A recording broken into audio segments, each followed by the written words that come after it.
Hey, buenas noches, ¿cómo están? Esto es Radio Fusión a través de fusionradio.mx.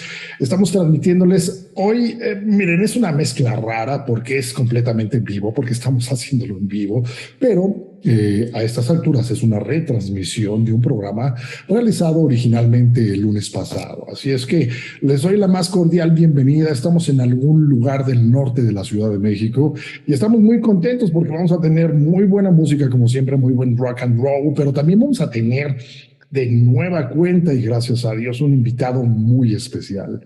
Miren, ustedes saben que Radio Fusión y Fusión Radio en general trata de transmitir no solamente buena música, sino también conocimientos, cosas que nos hagan que sintamos que la vida vale la pena, ¿no? Que no somos simples plantitas o animalitos que por ahí pululamos. Y por eso es que nos hemos dado a la tarea durante ya estos 3 años de radiofusión de tener a personalidades del mundo intelectual. Eso es muy importante. No podemos decirnos seres humanos íntegros si no ejercemos nuestra inteligencia.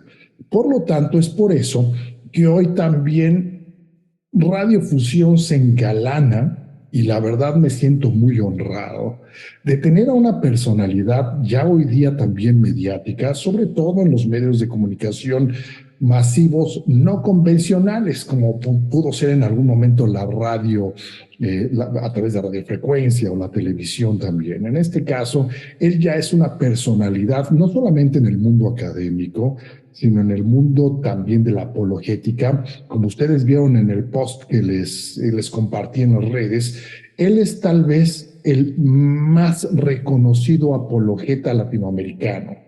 Eh, Esto es muy bueno, estoy hablando de el señor Dante Urbina, que de nueva cuenta es muy joven, pero aquí está Dante Urbina con nosotros y a mí me pone muy contento. Dante, ¿cómo estás? ¿Qué tal? Muy bien, muchas gracias. Yo contento de estar aquí también. Qué bueno, Dante. La verdad es que es un lujo tenerte acá, porque, mira, es la magia de los medios digitales, ¿no? La posibilidad de conocer a alguien que está a miles de kilómetros. Si ustedes no lo saben, chicos, Dante se encuentra en Perú. ¿Estás en Lima? Sí, Lima, Perú. Ok, pues son varios miles de kilómetros de aquí a Perú, pues es un país hermoso con una cocina deliciosa.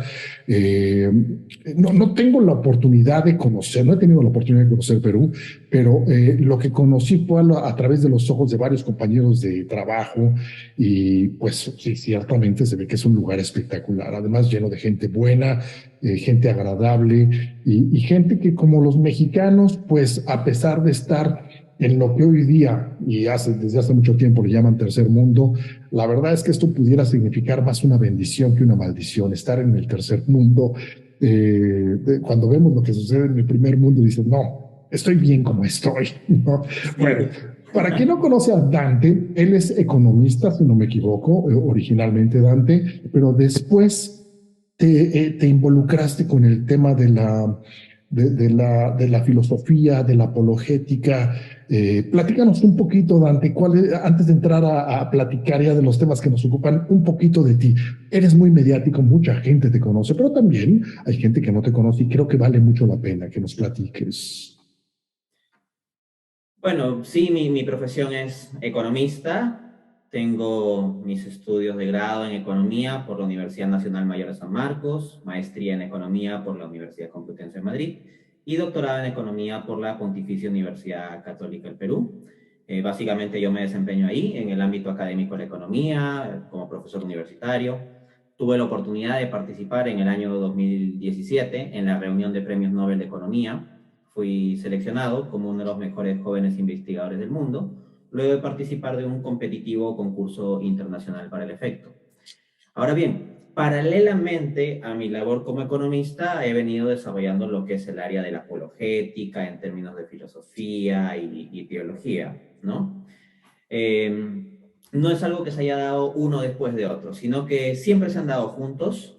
Entonces, si van a mi canal de YouTube, Dante A. Urbina, donde se encuentra el grueso de mi material, fuera de lo que son mis libros, claro está, van a encontrar múltiples videos de economía, de cuestiones de economía y cuestiones de apologética. Entiéndase por apologética la defensa racional de la fe. ¿Ok? E incluso van a encontrar videos donde hay intersecciones entre economía y fe, bueno, múltiples videos que hay en esa línea. De hecho, en mi canal hay una lista de reproducción llamada Economía y Fe Cristiana. Pero si alguien quiere conocer lo más conocido de mi trabajo, por decirlo así, puede ir a la Ujú. sección de debates. O sea, lo que más se mueve en mi canal de YouTube son los debates que he tenido. He tenido debates sobre diversos temas, por ejemplo, sobre la existencia de Dios contra el representante de la Asociación Peruana de Ateos. A su vez, defendí la veracidad de la religión cristiana contra el presidente de la Asociación Islámica de Sufismo en el Perú, un debate cristianismo versus islam. He defendido la doctrina trinitaria frente al teólogo unicitario, antitrinitario, Julio César Clavijo Sierra, que es el teólogo unicitario más relevante de toda habla hispana. He tenido debate también sobre la compatibilidad o no de catolicismo, de filosofía cristiana desde una perspectiva católica y liberalismo económico de la escuela austriaca contra Gabriel Zanotti, que puede considerarse también el más relevante de todos los autores en habla hispana, que plantea que son compatibles filosofía cristiana y liberalismo económico de la escuela austriaca. Yo defendí que no son compatibles y bueno, ahí tienen el debate, también mi debate contra el economista liberal Walter Puelles, etcétera. Entonces hay múltiples debates, yo les invito a revisar. El más reciente es un debate sobre la existencia histórica de Jesús, el cual tuve con el que fue el expresidente de la Asociación Peruana Ateos y exdirector de la Sociedad Secular y Humanista del Perú. Ahí pueden conocer mi trabajo. Súper, eso está re bien y haciendo eco a lo que comenta Dante. Dense una vuelta por su canal, en verdad es muy interesante, vale mucho la pena, miren chicos, y eso es parte de lo que va a versar este programa. La importancia de que tengamos, haciendo uso de las tecnologías modernas, podamos tener acceso a conocimiento de primerísimo nivel, conocimiento objetivo. Esto hoy día a través de las redes sociales es muy complicado de lograrse, muy, muy complicado. Es algo casi imposible. Y luego si hacemos, tenemos conocimiento de la burbuja que crea YouTube y otras redes también, en donde pues nos encasillan en solamente ciertos tópicos, pues no vamos a encontrar, si no vamos más allá de gatitos, no vamos a encontrar más que gatos, ¿no? Videos de gatitos.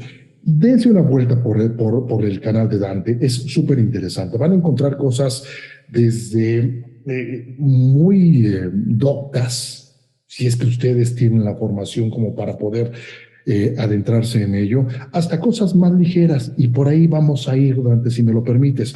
Pero antes de ir a eso, a mí me gusta mucho más la idea, todavía más, que nos platiques cuál fue ese proceso de manera muy breve, porque sé que podrías aventarte varios programas hablando de esto, ¿eh? Pero cuál fue ese proceso, no solamente de conversión en el tema de la fe, que eso tal vez también tiene que guardarse mucho para los adentros, en la intimidad del ser, ¿no? Porque tú muy al estilo de San Agustín, de San Ignacio de Loyola, bueno, no tan disperso como San Agustín, porque quien sabe de San Agustín sabe que estaba pero perdido el hombre, ¿no? San Francisco de Asís. Gente que con una poderosa capacidad intelectual se había desviado, estaban perdidos en otras cosas. No digo que precisamente sea tu caso, pero por lo que tú mismo has platicado en algunos de tus videos, para ti también fue un proceso. Tú no sé si eras agnóstico o eras ateo o simplemente no eras nada. Y llegaste a la conclusión de que lo que valía la pena era creer, pero creer de una manera razonada. ¿Cómo fue ese proceso, Dante? Bueno, en cuanto a mi punto de partida y parte de la realidad que tengo que reconocer es la realidad de mis fallas, de mis deficiencias, en suma, para decirlo sin muchas tapices, etcétera, mi pecado. O sea, no es que esto fuera un proceso meramente intelectual, el componente intelectual fundamental, así como lo fue en el proceso de conversión de San Agustín, pero hay un componente existencial, una lucha interna conmigo mismo, una lucha externa, y eso es algo que se va dando a lo largo de toda la vida cristiana de uno, ¿no? Pero al final este es un trabajo, la gracia de Dios, es un regalo que Dios da. Como dice Romanos 5:20, donde abundó el pecado, sobreabundó la gracia. Pero Dios es tan bueno que a personas pecadoras, lujuriosos, soberbios, avaros, egoístas, etcétera, puede dar la gracia especial de conocerlo y amarlo. Entonces, yo inicio hace ya varios años, cuando tenía más o menos 15 años, un proceso de búsqueda en el cual me digo, voy a encontrar la verdad, voy a buscar la verdad. El propósito de mi vida va a ser buscar la verdad y encontrarla. Luego me dije, pero para encontrar la verdad hay primero que destruir la mentira. Y la mayor mentira de todas es la Iglesia Católica. Fue mi premisa de partida. Y por lo tanto, ciertamente mi punto de partida era de un ateísmo, pero yo lo definiría más aún en su núcleo como un anticatolicismo. O sea, era una búsqueda con la premisa de contra la Iglesia Católica. Ese era el enemigo omnipresente en esta búsqueda. Y por lo tanto me formé en muchos aspectos de filosofía y teología, revisé muchas corrientes filosóficas, muchas corrientes teológicas, para juntar armas intelectuales para destruir intelectualmente el catolicismo. Pero en medio en que voy avanzando en esa investigación, me encuentro con que aquella verdad que yo tanto buscaba estaba ahí donde yo pensaba que estaba la mayor mentira. Me encuentro con la Suma Teológica de Santo Tomás de Aquino, un fuerte armazón racional de presentación de la fe católica. Eso me lleva a investigar un tanto más y sigo profundizando. Y eventualmente, pues me tengo que rendir ante la evidencia, ¿no? Y se da mi proceso de convencimiento de que la fe católica es verdad. Un tanto después de ello viene un proceso más íntimo espiritual, o justo a continuación de ello, un proceso mucho más íntimo y espiritual, que sería lo que yo llamaría mi conversión, que es un tanto posterior a mi convencimiento, porque hay que distinguir eso. O sea, el convencimiento es que uno intelectualmente diga esto es más razonable, o diga esto es verdad, pero de ahí no se sigue que uno comprometa su vida, sus sentimientos, su existencia con ese algo, ¿no? Por ejemplo, yo sé que es verdad que uno más uno es dos, pero yo no estaría dispuesto a dar mi vida. Si alguien cree que es tres y quiere venirme a matar, bueno, yo digo que es tres si se quiere, si se trata de un asunto Sí, de esos, ¿no? Pero en claro. cambio hay otras verdades cuyo contenido pues sí es tal que vale la pena defenderlo con todo, ¿no? Y si es necesario con la vida, pues con eso, ¿no? Entonces quisiera hacer esa distinción, ¿no? Entre un proceso de convencimiento y un posterior proceso de conversión. Pero cabe en esto también notar que no se podría decir que mi convencimiento sobre la veracidad de la fe católica viene de sentimientos, porque mis sentimientos eran contrarios a querer llegar a ese punto en primer lugar. Y además de eso, cuando yo me convenzo de la veracidad de la fe católica, no estaba en ese momento todavía eh, convertido en el sentido de comprometer mi vida con eso o algo así. Eso fue un proceso de dilucidación posterior, ¿no? Wow, pues mira, te agradezco que hayas abierto esta parte a todos nuestros amigos y escuchas y los que posteriormente van a ver esto en YouTube, porque es algo muy íntimo, como tú bien lo indicas, y es un proceso con una dicotomía que a mucha gente le cuesta mucho trabajo. Mira, eh, muchos filósofos lo han comentado, es más fácil convencer a un medio creyente que a alguien que no cree nada. Realmente hay gente tan endurecida que no se rinde ni ante la evidencia. Y cuando esa gente endurecida además posee un intelecto poderoso, pues empiezan a actuar en él otras fuerzas que no le permiten rendirse ante lo que es evidente. Y eso conlleva un esfuerzo de voluntad enorme, Dante, y me parece que tú lo lograste. Me imagino que con mucho trabajo intelectual, mucho trabajo espiritual, pero lo fuiste logrando. Por lo que me platicas entonces, tu historia, más que como la de San Agustín, sería poder hacer un parangón con la historia del cardenal Newman, por ejemplo, ¿no? Que tú sabes, él estuvo encomendado por la iglesia anglicana, si no me equivoco, para demostrar la falsedad del catolicismo y terminó pues ordenándose. Algo similar te pasó, ¿no? Sí, sí, sí. Newman, claro, es uno de los grandes conversos contemporáneos, ¿no? Sí, lo mismo que Chesterton, que también le pasó algo similar. Sí, Chesterton. Pero mira, es buenísimo porque no solamente el poder de los argumentos que tú esgrimes en tus videos, que se pueden leer en tus libros, más bien, y eso como creyentes lo sabemos, el testimonio que da tu vida por sí mismo. El hecho de haber tratado de batallar contra una institución como lo es la católica, y peor, Dante, o sea, te aventaste como los grandes contra uno de los más grandes teólogos como lo es Santo Tomás, ¿no? O sea, no te fuiste ahí con cualquier teólogo, filósofo menor, te fuiste con el papá de casi todos. Ah, sí, ahí sí quisiera hacer un apunte, ¿no? O sea, gran Eh, parte de los anticatólicos con quienes pelean, su pelea intelectual para demostrar la veracidad de su anticatolicismo es con su tía católica o con su abuelita católica, ¿no? Ah, a ver, peleen con Santo Tomás, pues lean en serio Santo Tomás, ¿no? Hay mucho no católico, tanto creyente como no creyente, pero anticatólico al fin y al cabo, que su enemigo intelectual es su abuelita o su tía.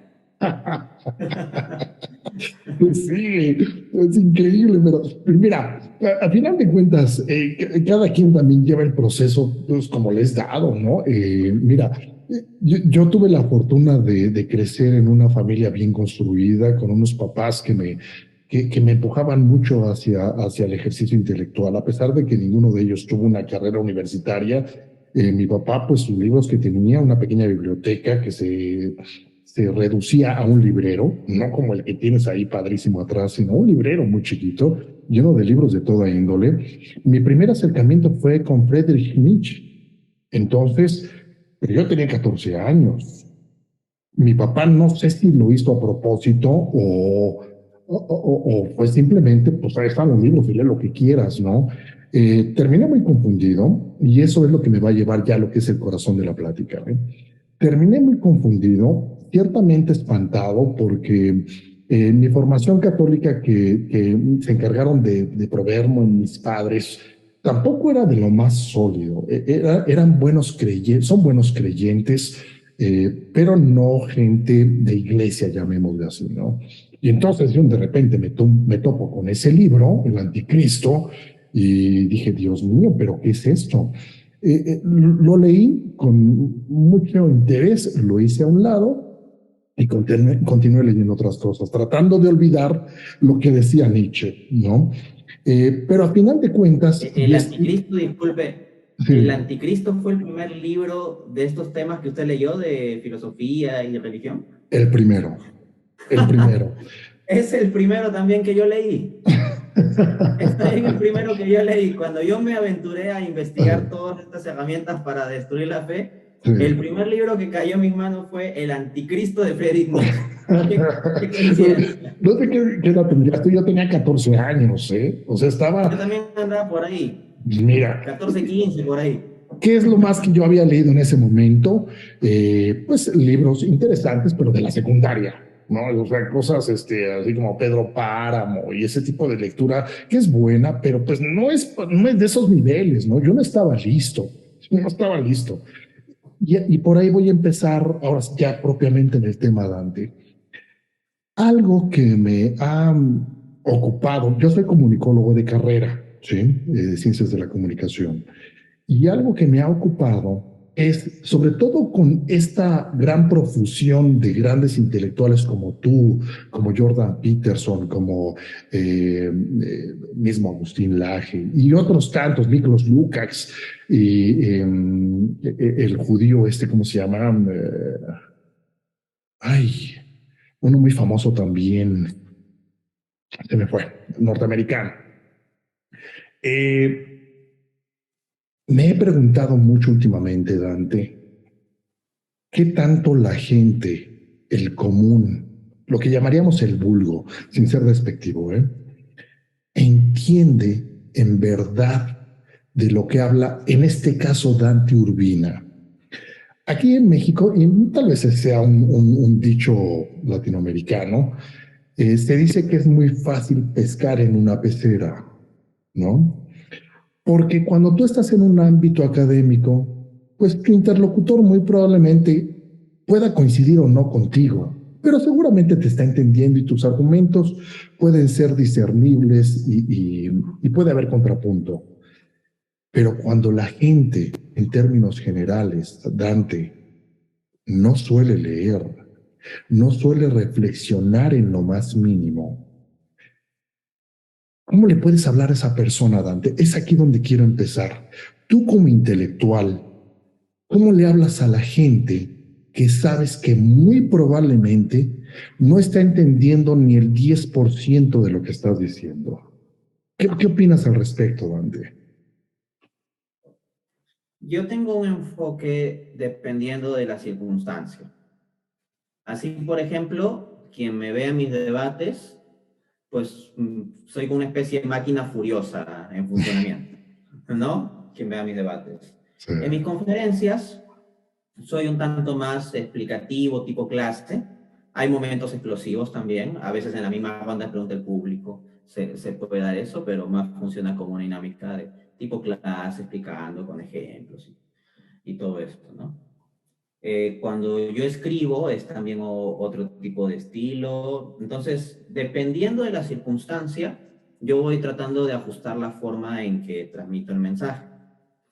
Si hablamos entonces del caso de personas que pues no tienen mucha formación intelectual, lo primero que yo hago es escuchar, en lugar de hablar mucho. Primero escucho, después hablo mucho, pero primero escucho mucho, primero escucho mucho. Porque si yo comienzo a hablar mucho, la persona no me va a entender, pues. Entonces, cuando yo ya me encuentro con que la persona no necesariamente está en la misma sintonía que yo, lo que yo suelo hacer es preguntas. Le hago preguntas a la persona, preguntas sencillas, y le escucho. Y le hago repreguntas y podría dar un estimado, le pongo una situación estándar. Suponga que yo estoy almorzando con una persona así, que se ha dado circunstancias, no que vale. también, no estoy almorzando con esa persona. Recién le conozco o somos amigos de poco tiempo, ya. Entonces yo le hago algunas preguntas durante más o menos entre 10 a 15 minutos y sobre todo escucho a la persona. Y una vez le termino de escuchar, ahí me vuelco yo y ya comienzo a hablar yo y suelo hablar bastante. Pero parto de la premisa de primero haberle escuchado. ¿Y qué tipo de preguntas hago? Por ejemplo, una pregunta fundamental que suelo hacer cuando es una persona con la que recién me estoy conociendo y de la cual no tengo mucha información previa es, ¿cuál crees tú que es el sentido de la vida? Le pregunto, por ejemplo. ¿No? ¿Cuál es el propósito de la vida? ¿Por qué crees que estamos aquí? O para ti, ¿cuál es el sentido de la vida? Y dejo que la persona me responda. A Ok. veces las personas pueden tener dificultades mismas para estructurar una respuesta.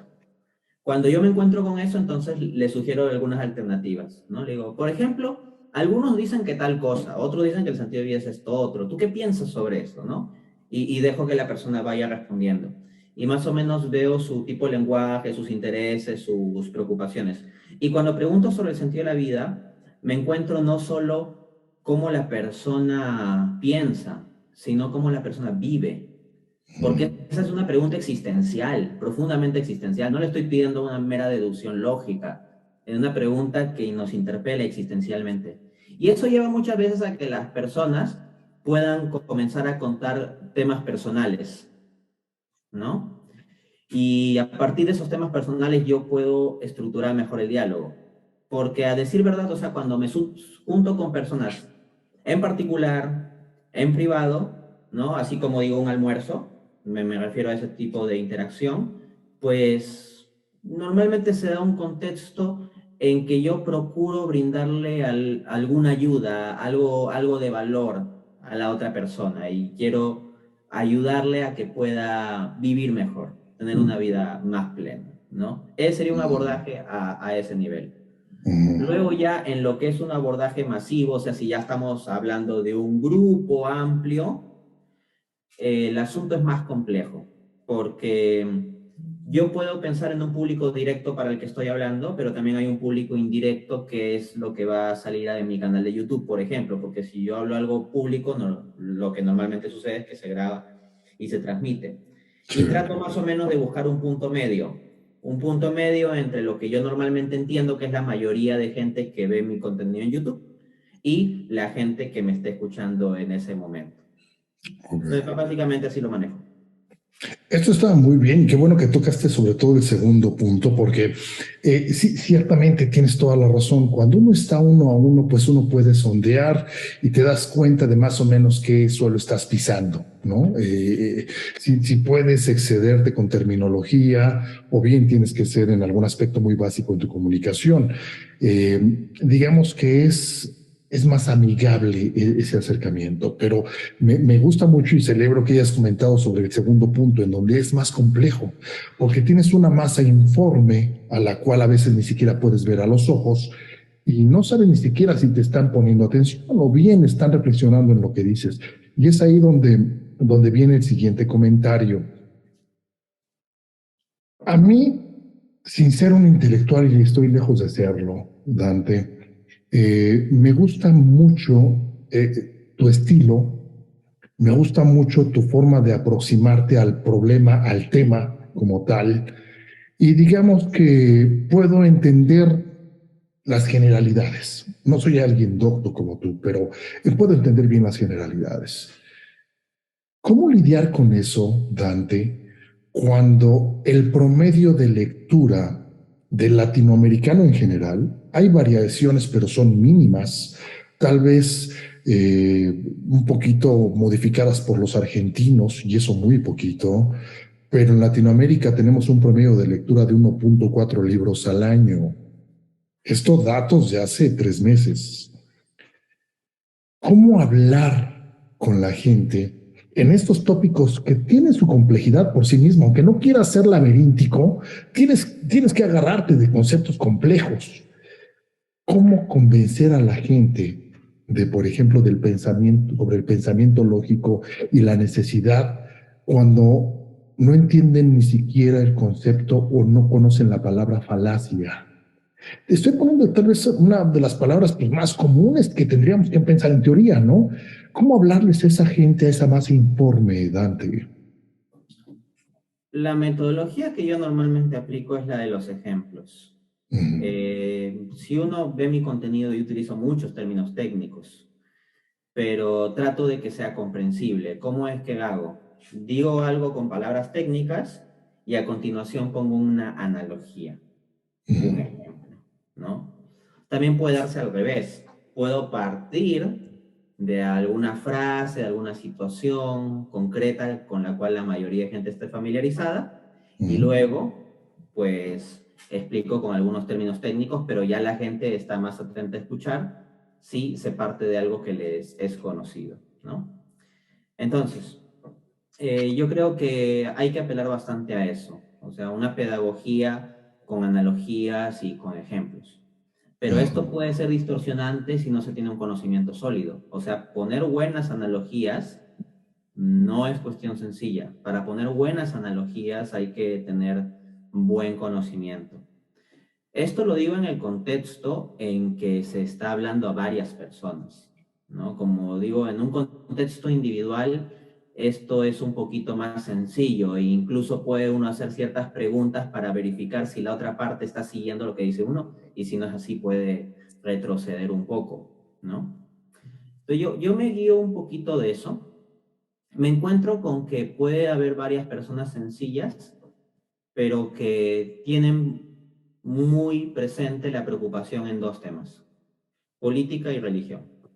O sea, es lo que se dice, ¿no? La frase común de conducta es que en la mesa o cuando te invito a un sitio no hables ni de política ni de religión. Sí. Y Chesterton sabiamente observaba, yo lo voy a decir con mis términos, entonces ¿de qué rayos voy a hablar? O sea, si las únicas cosas importantes son la política y la religión. Sí, sí. Entonces, ciertamente, puede haber personas que no tengan una formación académica muy sofisticada, pero ciertamente tienen profundo interés en la política y profundo interés en la religión.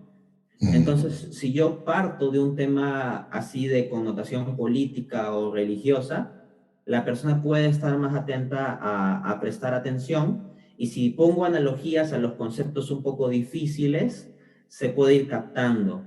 No puedo yo ponerme el estándar de que el 100% de personas tengan que entender el 100% de lo que digo, porque si yo me pongo ese estándar no voy a poder decir nada. nada. Entonces, mi estándar más o menos es que la mayor parte de personas entiendan la mayor parte de lo que digo. Con que eso funcione, yo me doy por bien servido. Porque si tengo que diluir también demasiado el mensaje o simplificarlo demasiado como para que se me entienda, puede eventualmente suceder que el mensaje mismo se distorsione. Hay una anécdota, y con esto cierro, que se atribuye a Einstein, que a él se le atribuyen un montón de cosas, ¿no? Así Sí. como frases a la Madre Teresa y a San Francisco, así igual las anécdotas de Einstein, ¿no?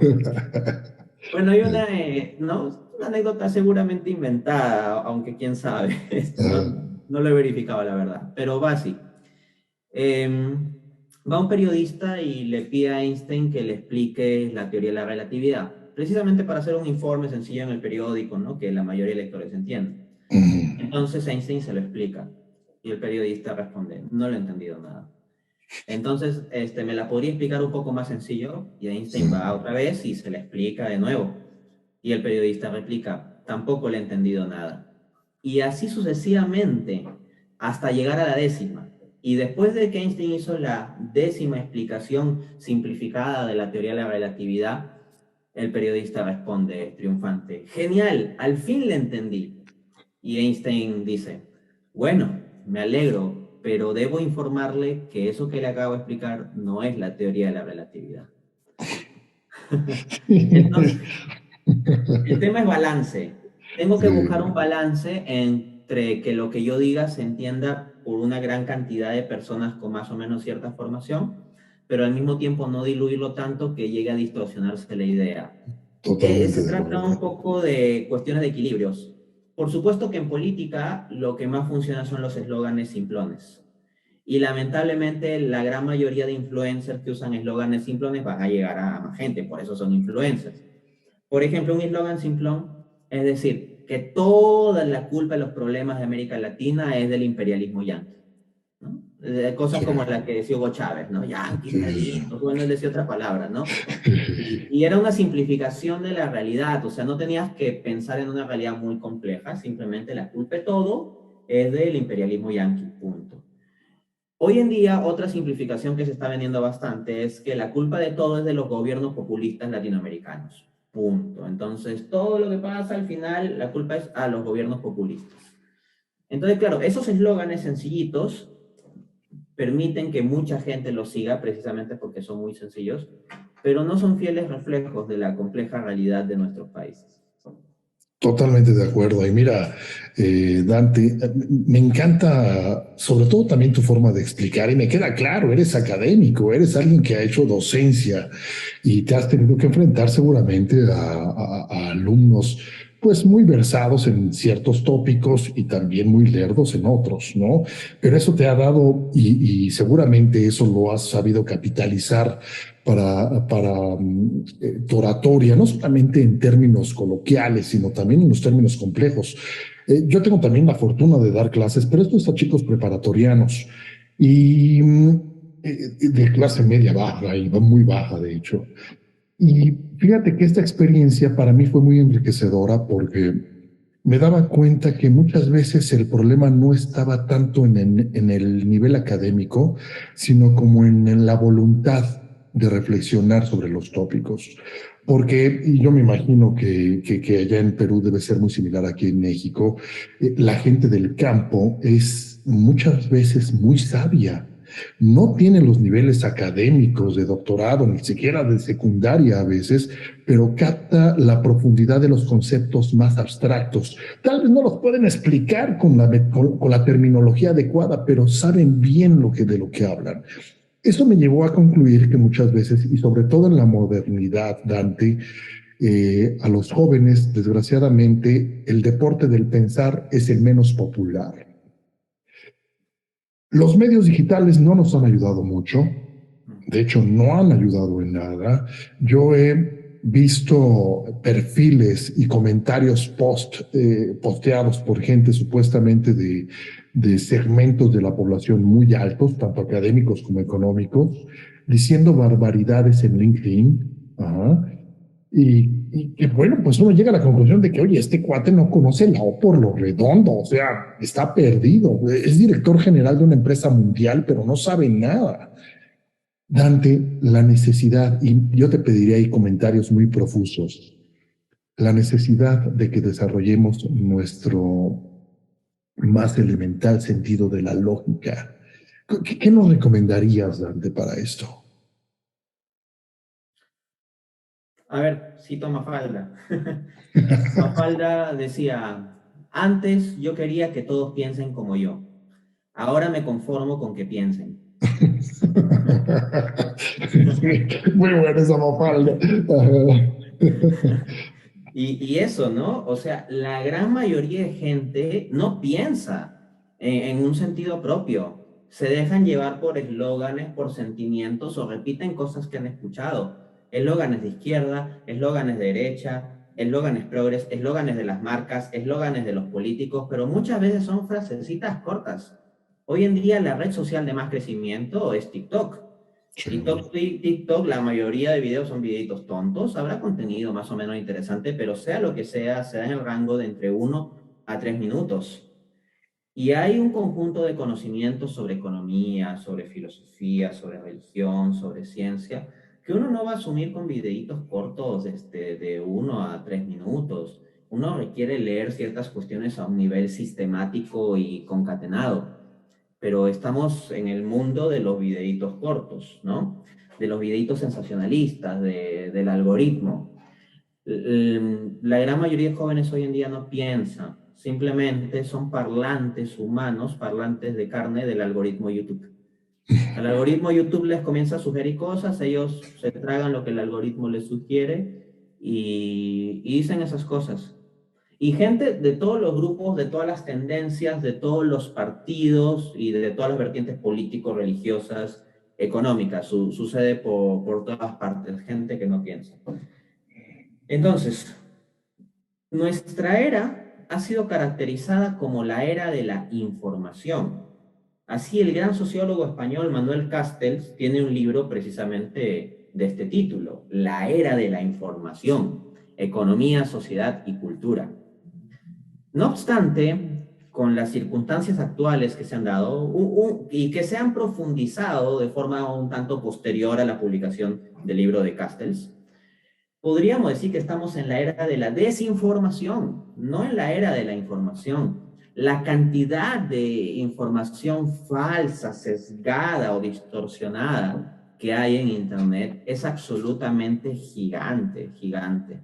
De hecho, gran parte de mi tiempo cuando reviso cuestiones de apologética, de filosofía, teología en asuntos ya dinámicas de debate, lo gasto verificando fuentes. Y es una labor bien difícil y bien pesada. Y si tengo que gastar tanto tiempo verificando fuentes es porque la gente no sabe usar bien las fuentes, no sabe citar bien las fuentes. Dice tonterías, dice falsedades, dice mentiras y muchas veces no son conscientes de ello. Entonces, es necesario que aprendamos a razonar para que no seamos engañados. Así de simple. Si Sí. estamos en una sociedad de la desinformación y nosotros no tenemos filtros mentales para filtrar la información, vamos a vivir con un montón de mentira en nuestras cabezas. Sea mentira de izquierdas o mentira de derechas, mentira religiosa o mentira antirreligiosa, ¿no? Porque hay mucha gente que cree que todas las mentiras son de la izquierda, Sí. otros que creen que todas las mentiras son las de la derecha. No, oiga, hay información falsa, mentiras, tonterías, argumentos risibles, etcétera, por el lado de gente izquierda y por el lado de gente derecha. Y lo mismo también, hay algunos que piensan, por ejemplo, que todo lo que tenga que ver con lo religioso ya automáticamente son tonterías y que lo intelectual es lo ateo, por ejemplo, ¿no? Y no, o sea, hay un montón de fuentes, blogs, páginas ateas o libros publicados ateos que pueden tener un montón de tonterías. Y bueno, también hay mucha gente que se cree tonterías a nivel religioso. Entonces, estamos llenos de información parcial, recortada, sesgada, limitada, falsa o incluso conscientemente manipulada. Pregunta, ¿alguno de nosotros pondría su boca directamente donde está corriendo el desagüe para beber agua? No, Claro, ¿verdad? sí. Bueno, eso es lo que hacemos con nuestras mentes. Porque en el cuerpo recibimos agua por medio de la boca, ¿no? Bebiendo, ¿no? Fundamentalmente. En el caso de nuestra mente, nosotros recibimos información, es el alimento de nuestra mente, la información. Pero si nosotros no tenemos criterios lógicos, mentales, de cómo filtrar las cosas, entonces entra sin filtro, pues. Y toda la porquería y desechos van a entrar. Y vamos a tener el cerebro lleno de porquería y desechos. Y cuando hablemos, vamos a hablar de esa porquería y desechos que tenemos ahí. Entonces, el poder identificar las falacias, las falsedades, los sesgos, la desinformación, la manipulación, el uso no riguroso de fuentes, es absolutamente necesario para que no seamos engañados. Así como uno hace pasar el agua por un proceso de purificación y filtración para bebérsela y no se la bebe directamente de la alcantarilla o del río, qué sé yo, pues del mismo modo debemos poner ciertos filtros mentales si no queremos terminar mentalmente enfermos en un sentido cognitivo, no psiquiátrico, sino cognitivo. Sí, Pero hay claro. que decir también que hay personas que llegan a enfermedades psicológicas a partir de ciertas informaciones sesgadas que les han llegado. Por ejemplo, hay personas que viven con pánico extremo de cosas que han leído por ahí, de toda índole, sobre política, guerras nucleares, extraterrestres, virus, fantasmas, etcétera, y su vida es un conjunto de miedos psicológicos, ¿no? ¿Y cómo batallar con eso, Dante? Mira, yo algo de lo que les decía, les digo a mis chicos, a los que les doy clases, es de la importancia del desarrollar el pensamiento crítico. Se Mm. dice muy fácil, Dante. El problema es cómo haces que esta idea tan aparentemente básica permee en chicos que están llenos de TikTok, como tú bien indicas, de mucho programa basura de YouTube. Y ese es su principal alimento intelectual. Yo les comentaba, tratando de simplificar hasta el máximo, una reducción al absurdo, Dante, es toda charla, cuando es una charla bien intencionada, tendría que empezar desde mi punto de vista. A ver, vamos a partir desde un principio. La verdad es absoluta. ¿Estamos de acuerdo? Si dicen que sí, podemos avanzar. Si dicen que no, híjole, ya la charla puede tornarse complicada, porque es como hablar con una feminista, ¿no? En donde todo es relativo y pues todo es depende de cómo me sienta hoy, ¿no? Yo les hago énfasis en eso. Partamos de eso. Estamos de acuerdo en que la verdad es absoluta y que lo que puede cambiar son las perspectivas de esa realidad. Sí, ok, avancemos. Estamos de acuerdo en que el pensamiento lógico es una excelente herramienta de inicio para poder empezar a tratar este tema en el cual estamos en desacuerdo. Sí, entonces ahora sí arráncate. Yo sé que puede ser algo muy básico, Dante, pero no he encontrado otra manera para hacer que los chicos entiendan la importancia de ese razonamiento y de que cada cosa que hablamos habla de nosotros mismos. ¿Cómo poder hacer desde tu perspectiva, Dante, para que los chicos puedan a posteriori desarrollar más capacidades como para poder entablar una plática contigo de tú a tú en temas de teología, de economía, de filosofía? ¿Qué sería tu recomendación? Bueno, aquí estaríamos hablando en contexto de adolescentes, entiendo, más o menos entre 10 a 15 años por ahí. Pensemos de ahí, y ¿sabes por qué agarré ese segmento, Dante? Porque me parece que es donde empieza, es el parteaguas en donde podríamos pensar que ya alguien va a definir su futuro intelectual. Sí, sí, sí, sí.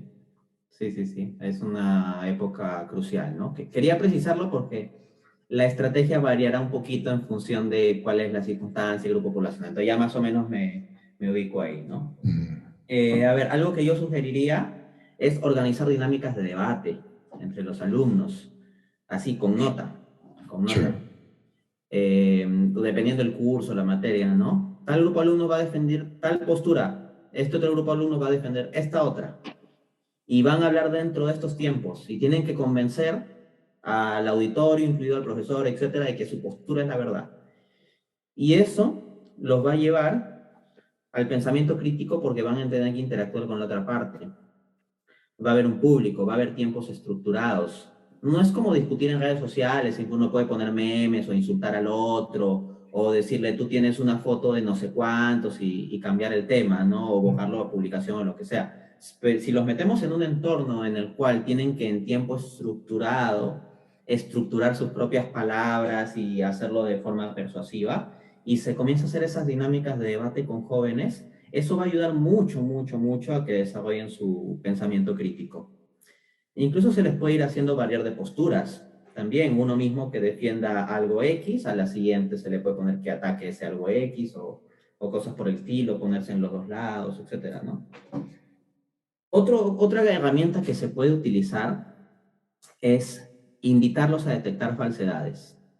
Por ejemplo, uno puede decir, tarea, van a buscar en YouTube un video relacionado con este tema X y me van a demostrar o argumentar 3 falsedades dichas en ese video. O sea, que son falsedades. Entonces pueden agarrar un video estúpido incluso, de una tontería. Y de hecho eso sería más interesante. Entonces, puede ser el youtuber que ellos más siguen, pero que hay que se sienten con calma y que verifiquen a ver si realmente las cosas que se dice ahí son verdad o no, porque a veces uno simplemente asume, no se para a cuestionar. O incluso uno podría asignarles, miren, vamos a escuchar a esta persona y tratar de que sea una persona que sea como muy popular, pero popular entre ellos, me refiero. O sea, no un popular Sí. de los intelectuales del mundo, no sé, alguien como Jordan Peterson, no, sino alguien que sea un influencer popular de opinión que sea muy conocido para los adolescentes y dejarles de tarea que identifiquen 3 cosas factualmente falsas que haya dicho esta persona. Y en ese caso ellos van a tener que pues analizar cuáles pueden ser, verificar fuentes, contrastar información, tratar de buscar información confiable, etcétera, etcétera, y creo que eso puede funcionar bastante, ¿no? Otra cosa que se puede hacer es una dinámica tipo interrogatorio. Se puede decir a los alumnos sin darle temas, es decir, usted va a salir al frente y usted va a exponer durante 5 minutos, nos va a tratar de convencer de algo, va a argumentar algo. Y durante 10 minutos yo le voy a hacer preguntas. Y entonces ahí el docente tiene que preguntar, ¿y por qué esto? ¿Y por qué lo otro? ¿Cuál es tu fuente con la que fundamentas aquello? ¿De dónde has sacado esto? Oye, pero hay este dato en contra, ¿cómo responderías tú esto? O hay esta idea en contra, ¿cómo lo responderías tú? Y en la medida en que se los vaya presionando con eso, ellos van a irse desarrollando. Así como los jóvenes deportistas que son presionados desarrollan más sus habilidades en el deporte en cuestión. No es que de buenas a primeras juegan perfectamente. Hay un proceso en que pasan presión y tienen que ir superando. Lo mismo en lo intelectual. Entonces, si el profesor comienza a armar ese tipo de dinámicas, va a lograr desarrollar pensamiento crítico en los jóvenes. Eso está muy bien y eso me lleva a lo siguiente, siguiendo la misma tónica de lo que comentas, Dante. ¿Cómo hacer ahora con los chicos con los que tú tienes que lidiar, pensando en los universitarios o los que están en posgrado, en donde muchas veces el peor enemigo está en el docente? Mira, yo tengo hijos ambos universitarios, mi hija ya terminó la ingeniería y encontraba precisamente comentarios soeces, ya sea contra la religión, contra la intelectualidad, contra todo lo que no fuera desde la perspectiva de ellos correcto académicamente. Los peores enemigos no eran muchas veces los compañeros, sino eran los propios maestros. ¿Cómo, ya hablando, pasando esa etapa de la pubertad y de la juventud a la adolescencia temprana, qué recomendación le darías a los universitarios? Nos escuchan muchos millennials, ¿eh? ¿Qué recomendación les darías cuando es en el docente en donde no encuentran la luz guía para poder llevar a cabo un razonamiento lógico? Sí. A ver, en primera instancia, todo universitario si no va a ser un mediocre, tiene que ir más allá de lo que le brindan en su formación universitaria. Si un universitario lo único que hace es apuntar lo que el profe dice y leer las lecturas que el profesor deja, es un mediocre, al menos intelectualmente hablando, al menos es un mediocre. Por más bueno que pueda ser el profesor o la información que le den, a nivel intelectual eso es ser mediocre. Intelectualmente uno tiene que ir más allá. Si uno no lee ningún libro más allá de lo que le dejan en la universidad, o lee puros libros que no tienen que ver nada con temas intelectuales de la rama que esté estudiando, intelectualmente es un mediocre. Y estamos llenos de esa mediocridad intelectual en nuestro contexto de América Latina, pero lo primero que yo diría es, lean cosas distintas de lo que les cuentan en clases. Yo, por ejemplo, estudié la carrera de Economía. Este libro lo publiqué antes de iniciar mi último año de Economía para herejes, desnudando los mitos de la economía ortodoxa. Sí. Y se llama Economía para herejes en el sentido de que sentí en un cierto momento que la teoría económica que me enseñaban era como una especie de fe religiosa definida que había que creer. Y que si no crees eso, o sea, eres un raro, ¿no? Estás loco, etcétera, un hereje.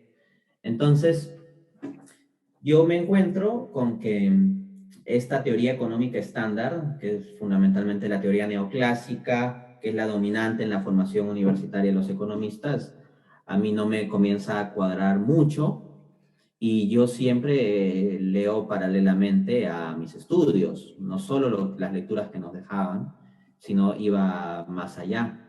Y ese libro, el 80% de lo que está ahí al menos, lo he aprendido o ha salido de mis análisis, lecturas y reflexiones fuera de las aulas universitarias. Okay. Y yo he estudiado la carrera de Economía, de hecho fui el primer puesto de mi carrera durante todos los años de estudio universitarios, o sea, no es que no prestar atención o algo por el estilo, pero la gran mayoría de lo que está plasmado en ese libro sale de fuera del aula. Entonces eso, que la única referencia de información no sea el profesor ni sea la universidad, es importante contrastar, ¿no? Luego, una cosa que puede ser una experiencia valiosa puede ser entablar cierto diálogo con algunos profesores, dependiendo de la circunstancia. Ahí yo he pasado distintas experiencias. Ha habido profesores con los que he podido discutir bastante y que se ha podido dar una buena discusión a un nivel intelectual y que no se han sentido ofendidos, sino al contrario, se han sentido como halagados de que haya un interés genuino en el asunto y que alguien quiera discutir y profundizar y todo eso, ¿no? Se ha dado el caso de profesores que sí se ofenden, ¿no? De que uno les cuestione algo, por más que uno lo haga con todo el respeto del mundo, ¿no? No estoy hablando acá de ser irrespetuoso ni de salirse del tema, ¿eh? Cada vez que yo cuestionaba algo, era, profesor, disculpe, de eso que nos ha explicado y luego mi cuestionamiento, ¿no? No es que yo de buenas a primeras decía cualquier cosa, ¿no? Pero yo creo que son experiencias valiosas que los universitarios pueden tener, o sea, el poder tener cierta interacción crítica con sus profesores. Ahora bien, he de decir en mi propia experiencia que cuando llegué a la mitad de la carrera decidí ya cerrar la boca.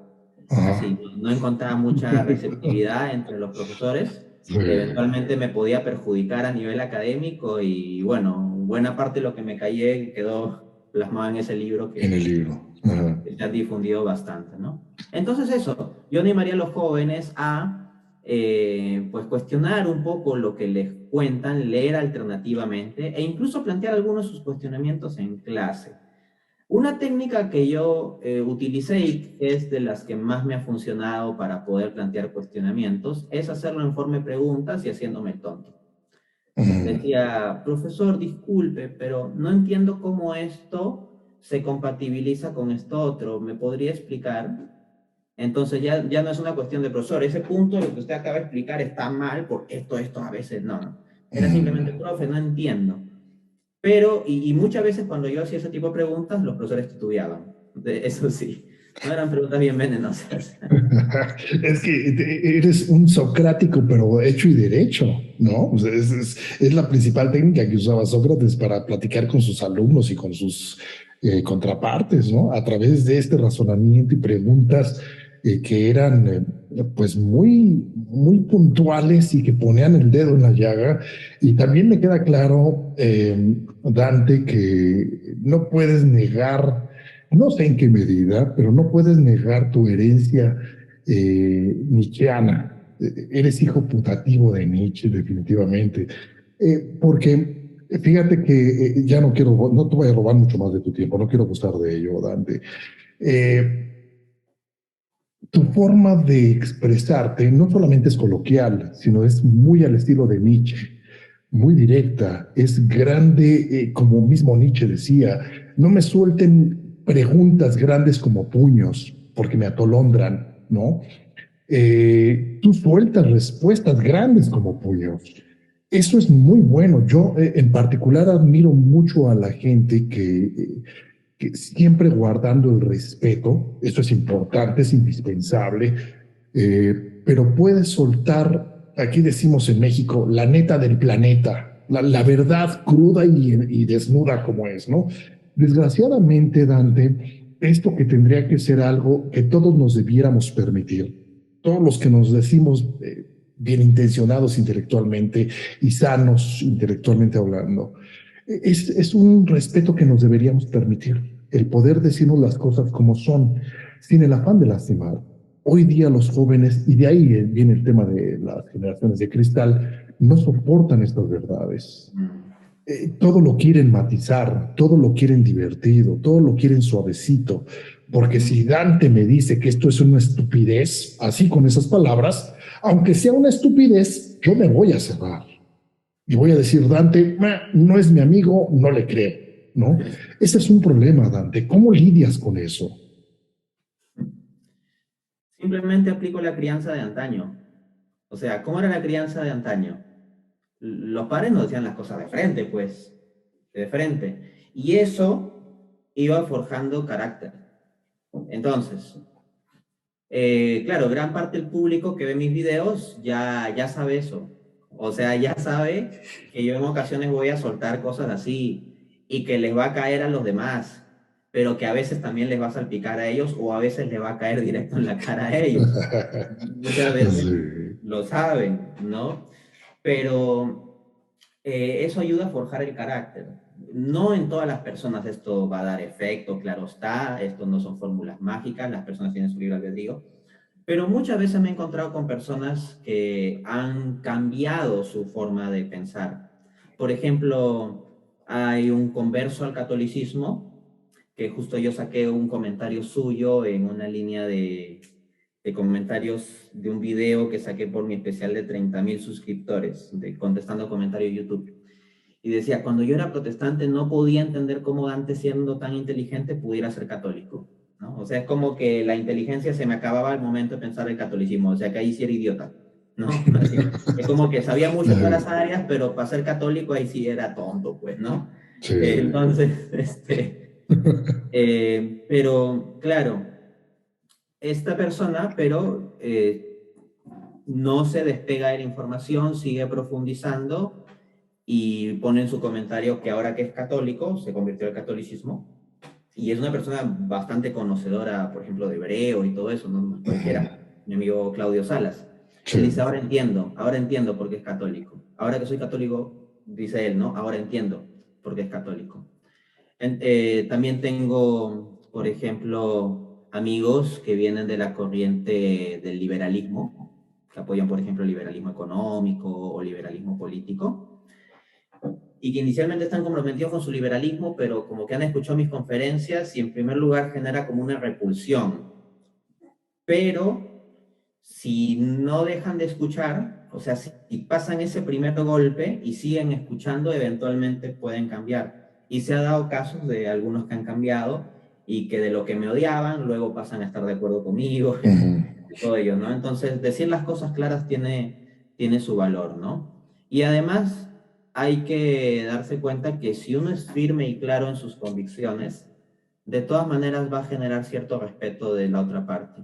Por ejemplo, hay ateos o agnósticos en comentarios de YouTube que han escrito cosas como, yo no estoy de acuerdo con Dante, pero me gusta la forma rigurosa en que él estructura las cosas y la pasión y fuerza con la que los pone, aunque no esté de acuerdo.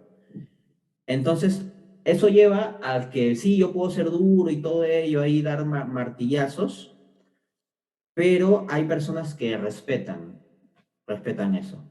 Y el hecho que respeten eso hace que se abran a la posibilidad eventualmente de que tal vez tenga razón, ¿no? De que tal vez tenga razón. Y hay personas que van abriéndose más, escuchando un poco más, examinando un poco más las cosas y felizmente a mí, pues que soy un miserable pecador, Dios me ha concedido la gracia de que en los últimos 3 años he podido seguir de cerca muchos procesos de conversión, muchos procesos de conversión de personas que me han escrito diciéndome que por las cosas que yo publico se han convertido a la fe.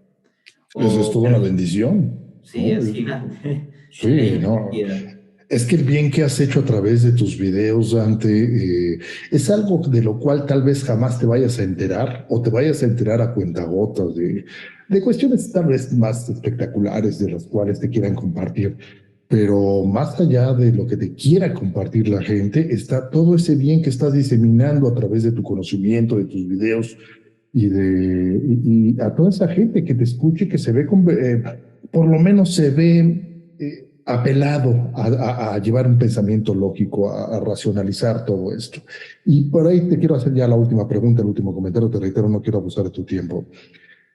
Eh, Retomando Nietzsche, como ves, a mí también me gusta, me atrapó. Sé que hay muchos y también sé que hay muchos que lo odian, pero está bien.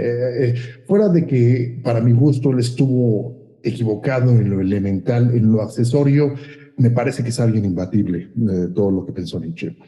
Él comentaba que no le gustaba pensar en una biblioteca y obviamente lo usaba como alegoría, porque decía, yo no quiero pensar, no sé si esto viene en Eche Homo o en el Anticristo, si no me acuerdo. Decía, no me gusta pensar en donde hay alguien más pensando.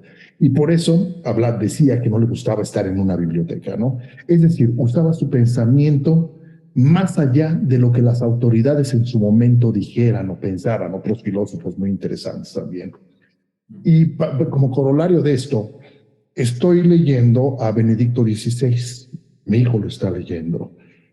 Y pues no sé si sea algo propio de los alemanes, no los de, pero me llama mucho la atención la autoridad de la que tú hablabas ahorita con toda certeza, Dante, la autoridad con la que habla en donde dice, pues miren, hablando de cualquier tópico, el que tú quieras, en el libro de Jesús de Nazaret, tal filósofo o tal teólogo dice esto de esta circunstancia, pero yo digo esto. Eso que pareciera banal conlleva un ejercicio intelectual muy poderoso. Si lo aterrizamos, Dante, a los jóvenes de hoy que quieren formarse un pensamiento crítico propio, más allá de lo que dicen los medios de comunicación, las redes, de lo que dice Dante Urbina, Jordan Peterson, Ben Shapiro, ese que no me acordaba, Miklos Lukács, el que tú quieras. Yo quiero formarme mi propio criterio. ¿Qué recomendación, ya con eso terminamos, Dante, le darías a estos jóvenes para no, primero, para no perderse en el intento, ¿sí? Y segundo, dilucidar que van por buen camino. Ya si a posteriori encuentran con que su pensamiento y su raciocinio los llevó a coincidir con Dante Urbina, ¡qué padre! ¡Qué bueno! Pero que sea un ejercicio de ellos. ¿Cómo les invitarías a que no se pierdan en ese intento? Bien. Lo primero que yo diría es que conviene, ciertamente, que interactúen con el pensamiento de otros, pero críticamente. Y la palabra crítica en su acepción original no significa estar en desacuerdo, ¿no? La palabra crítica en su acepción más original significa análisis. Entonces, análisis es algo, un todo, partirlo, ¿no? Partirlo en partes y separarlo en partes y examinar cada una de esas partes. Entonces, cuando yo leo un autor, voy leyendo frases, oraciones, pero sobre todo líneas de razonamiento que va desarrollando y evidencia o argumentación que da. Y cuando yo voy revisando eso, en cada momento la pregunta que me tengo que hacer es, ¿esto es verdad? ¿Esto es razonable? ¿Hay evidencia suficiente para esto? Y en la medida en que uno vaya repitiéndose estas preguntas, va a avanzar. ¿Por qué? Leer sin razonar, sin analizar, sin examinar, es como embutirse comida. Es como meterse comida entera ahí con el puño, ¿no? Eso es terrible. Ujú. Lo que hay que hacer es masticar. Entonces, por ejemplo, yo he leído a un montón de filósofos anticristianos, a Bertrand Russell, a Michel Foucault, también, que no lo he mencionado mucho, es un filósofo que me parece muy interesante, Sí, sí. el propio Nietzsche, etcétera. Pero yo no me quedo en leerlo, lo mastico, lo mastico. Y aquí cuento una experiencia. Yo me leí el libro El Anticristo de Nietzsche, pero lo examiné con mucho cuidado. Fue el primer libro de filosofía que yo leí y durante todo mi proceso de búsqueda, la verdad, y todo eso fue un libro que yo examiné sus frases, le di vuelta. Cuando iba caminando en la calle, muchas veces iba masticando eso que había leído. Entonces, lo que yo les diría es intelectualmente que mastiquen, que hagan preguntas sobre lo que han escuchado, sobre lo que han oído y sobre lo que han escuchado en YouTube también o de sus profesores, de cualquier otra fuente. Claro. Mastiquen. Porque muchas veces lo que hacen en el bus, por ejemplo, van en el bus y gastan tiempo en el bus, se ponen a escuchar música, prenden la música y apagan su cerebro. Bueno, lo que yo solía hacer normalmente en el bus, muchas veces que tenía que ir parado, ni siquiera me podía sentar tranquilo, era Ujú. pensar. Y era una hora de camino y era una hora de vuelta cuando estaba yendo a la universidad. Y pensaba, por ejemplo, en los filósofos que había leído o en las clases que me habían dado y darse un tiempo para salir a caminar o en el bus o en algún otro espacio y pensar, razonar, masticar la información que ha recibido uno, puede hacer maravillas. Podría decir que gran parte de mi pensamiento filosófico lo he construido ahí en el bus, masticando ahí las ideas o en la ducha, también podría decir, ¿no? Sí. Muchas de las frases y argumentos para los debates han salido de los debates contra mí mismo en mi ducha. A mí, ¿sabes cómo me ha pasado? Cuando lavo los trastes. Es cuando como que me pongo absorto y estoy lavando los trastes y es cuando empiezo a pensar cualquier cantidad de tonterías. Pero a final de cuentas, es como tú dices, Dante, el poder del silencio, de estar con uno mismo, de reflexionar lo que leí, me hace sentido a mi experiencia, hace clic con lo que yo creo o no. Dante, ha sido súper interesante. La verdad es que ya nos pasamos inclusive creo que 15 minutos de lo acordado, pero te lo aprecio mucho, en verdad. Eres una persona, reitero, no solamente intelectualmente superior, sino también alguien muy afable. Eso te lo aprecio mucho, el platicar en términos más coloquiales para evitar pescar en la pecera de la que te hablaba, en donde todos nuestros radioescuchas puedan saber que el esfuerzo intelectual está al alcance de todos. Todos, en nuestros diferentes niveles, podemos lograr cierta certeza de que la verdad está ahí, es absoluta y nos espera.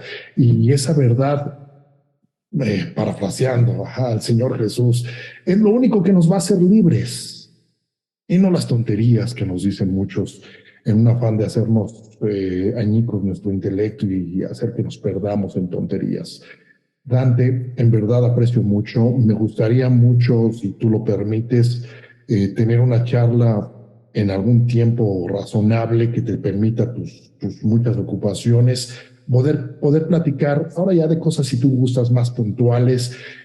Seguramente de esto van a salir muchas preguntas ya muy específicas, abordarlas, que platiquemos, ¿por qué no?, de rock and roll. Digo, no sé si te gusta la música, el rock and roll, platicamos eso, porque el intelecto no tiene que ser aburrido, no lo es. No lo No es. está peleado con la diversión ni con la fiesta. Uno la puede pasar bien y entender por qué la pasa bien, ¿no? Sí, sí, sí, sí, claro que sí. De hecho, yo me he entretenido bastante con este tipo de asuntos y normalmente dentro de mi grupo de amigos las reuniones son muy entretenidas y cuando se pueden compartir los temas intelectuales se hacen más entretenidas aún. Y no meramente en un entretenimiento intelectual, de una sofisticación, tomándonos un vino con el dedo así. No, no, no, no, riéndonos a carcajadas, así, riéndonos a carcajadas. Sí, no, está súper bien. Entonces, pues Dante, de nueva cuenta, muchas gracias. Fusión Radio y este programa Radio Fusión es tu casa. Por favor, siéntete libre de que cuando... Te invito a que nos escuches, te reitero, si te gusta el rock and roll, el rock, escúchanos, vas a escuchar muchas cosas muy interesantes. Tenemos programas de medicina y de toda índole. Pero a final de cuentas lo que intentamos es llevar conocimiento y contenidos interesantes para todo público, sin necesidad de entrar en la parte docta, como tú bien indicas, ¿no? Entonces, siéntete en casa, Dante, te agradezco mucho. Espero en Dios que podamos tener una segunda, una tercera y una quinta y décima y duodécima oportunidad de poder platicar. Muchas gracias, me he sentido muy, muy a gusto con esta charla. Dante, cuídate mucho y bendiciones. Igual.